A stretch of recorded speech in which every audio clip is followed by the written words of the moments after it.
ഹരേ കൃഷ്ണ. കഴിഞ്ഞ ദിവസം ത്രിമധുരത്തിൻ്റെ ഗ്രൂപ്പിൽ ഞാനൊരു ചോദ്യം ചോദിച്ചിരുന്നു. നിങ്ങൾക്ക് മഹാഭാരതത്തിൽ ശ്രീകൃഷ്ണനല്ലാതെ നിങ്ങൾക്ക് ഏറ്റവും ഇഷ്ടപ്പെട്ട ഒരു കഥാപാത്രം ആരാണ്?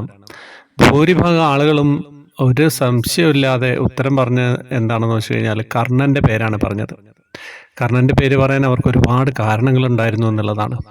കർണന് ധർമ്മച്യുതി സംഭവിച്ച സന്ദർഭങ്ങളൊക്കെ ചൂണ്ടിക്കാട്ടിയിരുന്നു പലരും. എങ്കിലും കർണനോട് എല്ലാവർക്കും ഒരു പ്രത്യേക സ്നേഹം തന്നെയുണ്ട്. കർണൻ്റെ ജീവിതം എടുത്തു നോക്കിയാലും നമുക്കത് മനസ്സിലാവില്ലേ.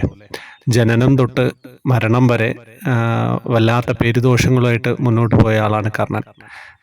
തനിക്ക് അർജുനെ എന്ത് തന്നെയാലും കർണനെ തോൽപ്പിക്കാൻ സാധിക്കുമായിരുന്നു. തൻ്റെ കവച കുണ്ടലങ്ങളുള്ളിടത്തോളം കാലം കർണനെ തോൽപ്പിക്കാൻ പറ്റില്ലായിരുന്നു. അതുപോലും ഉരി വാങ്ങി പറിച്ചു കൊടുക്കേണ്ടി വരുന്ന ഒരു സാഹചര്യം ജീവിതത്തിൽ ഉണ്ടാവുന്നുണ്ട്. കർണന് ദുര്യോധനോടുള്ള സ്നേഹം എന്ന് പറയുന്നത് അത് തന്നെയായിരുന്നു. തന്നെ ഈ ഒരവസ്ഥയിൽ നിന്ന് തന്നെ ഉയർത്തിക്കൊണ്ടുവരാൻ ദുര്യോധനൻ നോക്കി, അംഗരാജ്യത്തിൻ്റെ രാജാവാക്കിയിട്ടൊക്കെ. അങ്ങനെയൊക്കെ കർണന്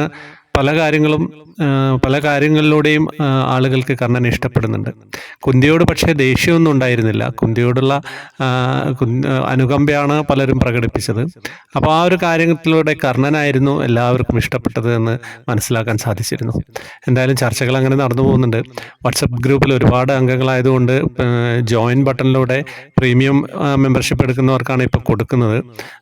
കൺട്രോൾ ചെയ്യാൻ പറ്റുന്നില്ല. അത്രയും ആളുകൾ വരുമ്പം നമുക്ക് കുറച്ച് ബുദ്ധിമുട്ടുണ്ടാകും. അപ്പം താല്പര്യമുള്ളവർക്ക് ജോയിൻ ബട്ടൺ അമർത്തിയിട്ട് കയറി കഴിഞ്ഞാൽ വാട്സപ്പ് ഗ്രൂപ്പിൽ നിങ്ങൾക്ക് ജോയിൻ ചെയ്യാം. ശ്രീകൃഷ്ണ വിഗ്രഹം വേണ്ടവർക്ക് വാങ്ങുകയും ചെയ്യാം. ഹരേ കൃഷ്ണ.